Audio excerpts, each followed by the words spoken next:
Hello guys, स्वागत है आप लोग का एग्री इंग्लिश क्लास में। जैसे दोस्तों हम लोग जानते हैं हमारी जो टेंस की सीरीज चल रही है। ओके, सो टेंस की सीरीज में हमने क्या क्या कंप्लीट कर लिया। हमारा जो है पूरा प्रेजेंट कंप्लीट हो चुका है और पूरा पास्ट कंप्लीट हो चुका है। ओके, और इनसे रिलेटेड एग्जाम में कैसे क्वेश्चन पूछे वो सारी बातें डिस्कस हो चुकी है। सो आज जो हमारा टेंस है आपका लास्ट वाला टेंस है जो है आपका फ्यूचर इंडेफिनिट। ओके, सो कुल मिलाकर आपका जो 90% जिससे रिलेटेड क्वेश्चन आते हैं एग्जाम में या फिर जिससे रिलेटेड हम स्पीकिंग में यूज करते हैं या फिर राइटिंग में यूज करते हैं वो सेक्शन हमारा कंप्लीट हो चुका है। ओके, अब हमारा जो लास्ट सेक्शन बचा है फ्यूचर। ओके, इसमें ज्यादा कुछ बातें नहीं, थोड़ी बड़ी बातें जो हम बिल्कुल डिस्कस कर लेते हैं। ओके, सो सबसे पहले बात है कि फ्यूचर इंडेफिनिट। फ्यूचर इंडेफिनिट का मतलब क्या था, यानी कि जो भी आप फ्यूचर प्लान करते हैं, यानी कि जैसे कल आपको कहां जाना है, क्या करेंगे फ्यूचर में। ओके, सो इसके लिए फ्यूचर नाम का एक टेंस आया और जिसको हम दो मॉडल की हेल्प से बनाते हैं, जिसका नाम है will and shall. Okay, will and shall. और एक चीज और ध्यान रखनी है कि ये जो मॉडल है, मॉडल हमेशा अपने क्या लेता है, वर्ब की फर्स्ट फॉर्म। तो इसमें टेंशन होता ही नहीं है, क्योंकि जैसे हम पढ़ रहे थे, हमने सिंपल प्रेजेंट पढ़ा, हम उसमें कंफ्यूज थे कहां V1 कहां V5। Okay,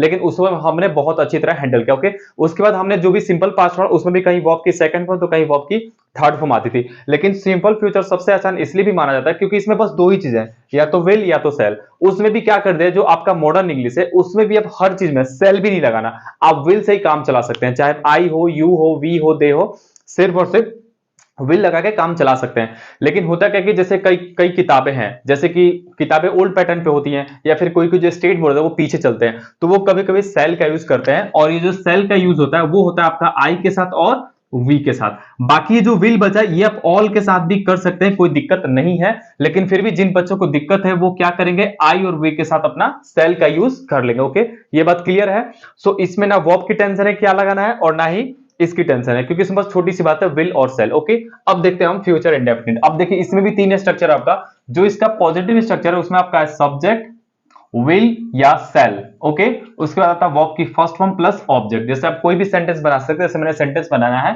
he will go to Agra, मतलब वो आगरा जाएगा, अभी गया नहीं है, उसका फ्यूचर प्लान है। Okay, next negative, subject plus will shall not plus V1 plus object, ये आपका नेगेटिव है। नेगेटिव में कुछ नहीं करना, विल और सेल जस्ट हेल्पिंग वर्ब का आपको नॉट और V1 से पहले आपको नेगेटिव लगा देना। जैसे I shall not go to Agra. Okay, मैं आगरा नहीं जाऊंगा। नेक्स्ट आपका आता है इंटेरोगेटिव। इंटेरोगेटिव में जो आपके हेल्पिंग वर्ब होते हैं, यानी कि वो बाहर आ जाते हैं, मतलब जैसे कि विल या सेल, और ये सेंस क्या देते हैं, ये सेंस आपको देते हैं क्या का। तो विल और shall plus subject plus V1 plus object. जैसे will he talk to you tomorrow. Okay, यानी कि क्या वह तुमसे बात करेगा कल। अब देखिए, अब इस पे करना है कि आपको खुद से प्रैक्टिस करना है, छोटे छोटे वर्ड्स को उठाना है, क्योंकि आप समझ गए इसका स्ट्रक्चर क्या आता है, पॉजिटिव, नेगेटिव और इंट्रोगेटिव। तो आपको किसी भी सेंटेंस को रैंडमली पिक करना है, एक कोई भी सेंटेंस ले सकते हैं। जैसे राहुल इंग्लिश पढ़ेगा, तो आप क्या बोलेंगे, राहुल विल रीड। ओके, क्या पढ़ेगा, तो English. Rahul will read English. Rahul वहां जाएगा, Rahul will go there. Negative, Rahul वहां नहीं जाएगा, Rahul will not go there. क्या राहुल वहां जाएगा, will Rahul go there. So randomly आपको कोई भी फ्यूचर में सेंटेंस लेने, इजी इजी। ओके, जैसे मैं इंग्लिश सीखूंगा, सिंपल, आई सेल लर्न इंग्लिश या फिर आई विल लर्न इंग्लिश। और एक बात और देखिए, जैसे विल का जो कंफ्यूजन होता है बच्चों में, देखिए जैसे कोई भी चीज अगर आप किसी के लिए कंफर्म है कि वो आप चीज करेंगे ही, आपको लगता है मुझे इस पे कॉन्फिडेंट है, तो आप यही बोल सकते हैं, आई विल डू इट, मतलब मैं ये जरूर करूंगा। ओके, आई सेल बोलेंगे मतलब इट्स नॉर्मल। लेकिन जैसे आप किसी में लगता है कि आपका कॉन्फिडेंट है, ओके, जैसे आप उसी को बहुत अच्छी तरह कर सकते हैं, तो आप वहां पे विल का यूज कर सकते हैं, ये स्पीकिंग में। ओके, मतलब जिसमें आपको कॉन्फिडेंट लगता है कि हम ये चीजें कर लेंगे। ओके, सो विल और सेल का यूज समझ गए आप, पॉजिटिव नेगेटिव स्ट्रक्चर समझ गए। अब आप क्या करेंगे, इसकी प्रैक्टिस खुद से करें। अब देखिए, अब जो छोटी मोटी बातें जो आपके एग्जाम में आती हैं, जैसे आप एग्जाम देते तो क्वेश्चन कैसे पूछेंगे, उसके लिए आपको देखना पड़ेगा एडवर्ब ऑफ फ्यूचर इंडेफिनिट, कि हम कैसे पकड़ेंगे। क्योंकि देखिए कोई भी टेंस हमने पढ़ा, सब में कहीं ना कहीं टाइम मेंशन है, क्योंकि विदाउट टाइम हम ये नहीं बता सकते कि ये जो टेंस है सिंपल प्रेजेंट का है या सिंपल पास्ट का या सिंपल फ्यूचर का। ओके, सो कुछ टाइम दिए गए, जैसे आपको बोलेगा नेक्स्ट वीक, आपको भी पता है, हम नहीं बोलते, हम बात बात में बोलते हैं, ठीक है अगले हफ्ते कर लेंगे, अगले हफ्ते कर लेंगे, मतलब क्या, फ्यूचर प्लानिंग है। तो जैसे ही आपको ये क्लू मिलेगा नेक्स्ट वीक, तो आप क्या समझेंगे कि अगले हफ्ते की बात चल रही है। अब सिर्फ यही नहीं, जब नेक्स्ट वीक होगा तो नेक्स्ट मंथ भी तो हो सकता है, नेक्स्ट ईयर भी तो हो सकता है, अगले महीना, अगले साल, या फिर लेटर भी तो हो सकता है, या फिर टुमारो, यानी कि टुमारो का मतलब ही क्लियर होता है कि कल, जो आने वाला कल है, और जो बीता हुआ कल होता है हमने इसको पास्ट में पढ़ा था, उसका मतलब क्या आता है यस्टरडे। क्लियर है बात?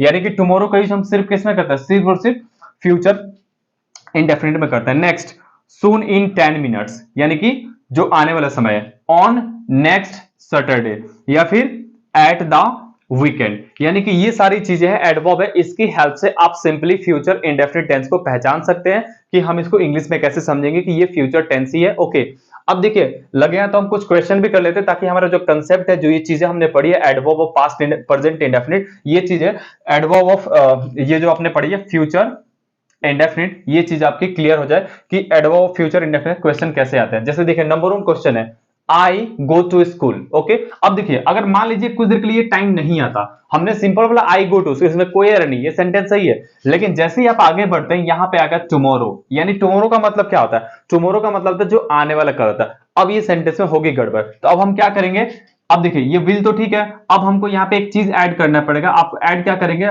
विल, यानी कि I will go to school tomorrow. कैसे पकड़ेंगे, सीधे सेंटेंस को पकड़ना। देखिए चीजों को रट के नहीं पढ़ना है, ये सेंटेंस गलत नहीं है। ये सेंटेंस गलत कब हुआ, जब यहाँ पे टाइम एक्सप्रेशन दिया और ये टाइम फ्यूचर का है, इसलिए यहाँ पे क्या आ जाएगा, विल आ जाएगा। और जो बच्चे सेल लगाना चाहते हैं वो अपना सेल भी लगा सकते हैं कि I shall go to school tomorrow. Okay, next question, she bought. अब ये क्या है, ये आपका जो है वर्ब का सेकंड फॉर्म, यहां तक कोई एरर नहीं है। अ न्यू लैपटॉप, यहां तक भी कोई एरर नहीं है। क्यों? क्योंकि जब तक हम टाइम नहीं देखेंगे। अब देखते हैं टाइम, आपका यहां पर आ गया सून, यानी सून से क्लियर मतलब है कि वो अभी उसने खरीदा नहीं है लैपटॉप, वो लैपटॉप लेगा, लेने वाला है, फ्यूचर में लेगा, या तो कल लेगा या परसों लेगा, जब भी लेगा। ओके, सो अब बताइए इसमें एरर क्या निकलेगा। पहली बात तो बॉट होगा नहीं, क्यों? क्योंकि हमको इसको फ्यूचर में चेंज करना है, और फ्यूचर टेंस में सिर्फ विल और सेल होते हैं, और वो हमेशा क्या लेते हैं, वर्ब की फर्स्ट फॉर्म। तो यहां पे सी है तो आपका क्या हो जाएगा, सी विल, और बॉट का फर्स्ट फॉर्म क्या होता है, आपका होता है बाय। ओके, तो she will buy a new laptop soon, यानी कि वो नया लैपटॉप शीघ्र ही लेगा। ओके, क्लियर है बात? आप देख रहे हैं कैसे इस पे एरर पकड़ते हैं, बिल्कुल आसान है, ये ज्यादा कठिन है नहीं। नेक्स्ट, ही मैरिड, फिर ये क्या है, वर्ब की सेकंड फॉर्म, ही मैरिड हर, यहां तक कोई एरर नहीं है। ओके, लेकिन जैसे हम आगे बढ़ते हैं बच्चे, यानी कि यहां लिखा है नेक्स्ट वीक। अब ये देखिए नेक्स्ट वीक मिलने से क्या मतलब है, ये क्लियर होगा कि नेक्स्ट वीक के मतलब कि आने वाले कुछ वीक्स में होने वाला है। तो हम क्या करेंगे, सिंपल सी बात है, ही के साथ क्या लगाए, आपका लग जाएगा विल, और मैरिड, इसका हम क्या कर देंगे, फर्स्ट फॉर्म, तो आपका हो जाएगा मैरी। ठीक है, तो he will marry her next week. Clear है बात? Next, we did not buy new clothes और नेक्स्ट मंडे।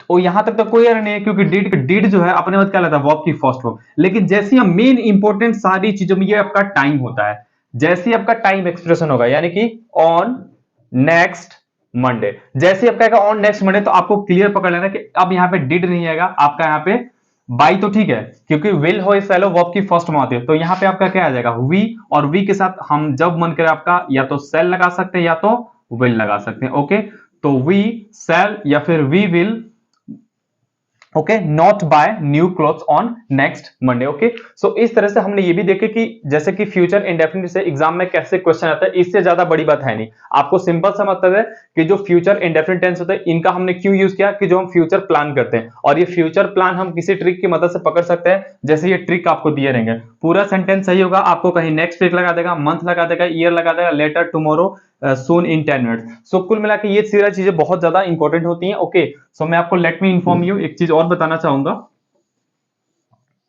सिंपल सी बात है कि शॉर्ट में आपको जानना क्या है, शॉर्ट में आपको जानना है, मैं एक बार रिपीट कर दूं कि जो सेल है, सेल नाम का टेंस था नहीं, लेकिन हमने मॉडल लाया। कौन सा मॉडल आया आपका, सेल या तो विल या तो सेल, यानी कि ये दोनों ऐसे मॉडल हैं जो कि फ्यूचर का निर्माण करते हैं मिलके। और ध्यान क्या रखना है कि विल और सेल के साथ हमेशा क्या आता है, वर्ब की बेस फॉर्म, या फिर जिसको आप कह सकते हैं वर्ब की फर्स्ट फॉर्म। क्लियर है बात? उसके बाद जैसे मान लीजिए कोई भी क्वेश्चन देता है, मैंने लिखा आई गो टू स्कूल, मैंने क्या लिखा, आई गो टू स्कूल, यहां तक इस सेंटेंस में कोई एरर है, कोई एरर नहीं है। लेकिन जैसे मैं इसमें टाइम मेंशन करता हूं, आई गो टू स्कूल टुमारो,